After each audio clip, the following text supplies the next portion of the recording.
मृदु स्वर कोमल भावना रोचक प्रस्तुति ढंग एक एक कर वर्णन करें लव कुश राम प्रसंग।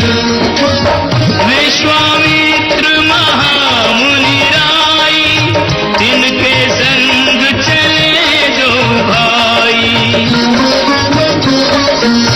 कैसे राम ताड़ी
कुश ने सबके मन जीते।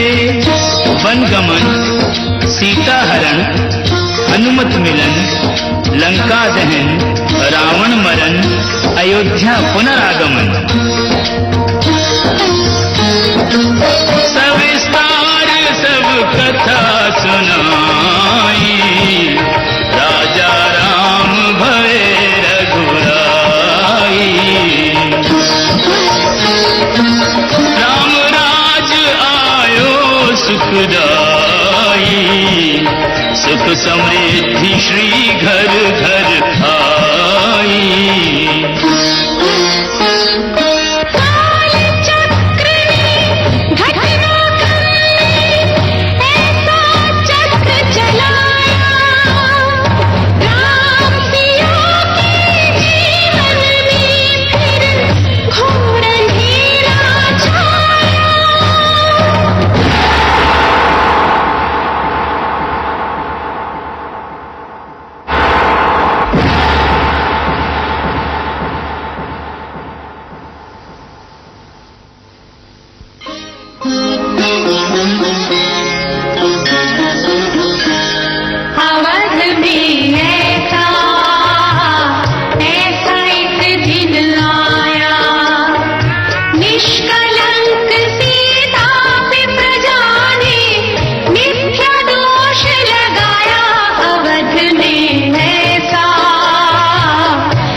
जो एक राजा की पुत्री है, एक राजा की पुत्र वधू है और एक चक्रवर्ती राजा की पत्नी है। वही महारानी सीता वनवास के दुखों में अपने दिन कैसे काटती है, अपने कुल के गौरव और स्वाभिमान की रक्षा करते हुए किसी से सहायता मांगे बिना कैसे अपना काम वो स्वयं करती है। स्वयं वन से लकड़ी काटती है, स्वयं अपना धान कूटती है, स्वयं अपनी चक्की पीसती है और अपनी संतान को स्वावलंबी बनने की शिक्षा कैसे देती है। अब उसकी एक करुण झांकी देखिए।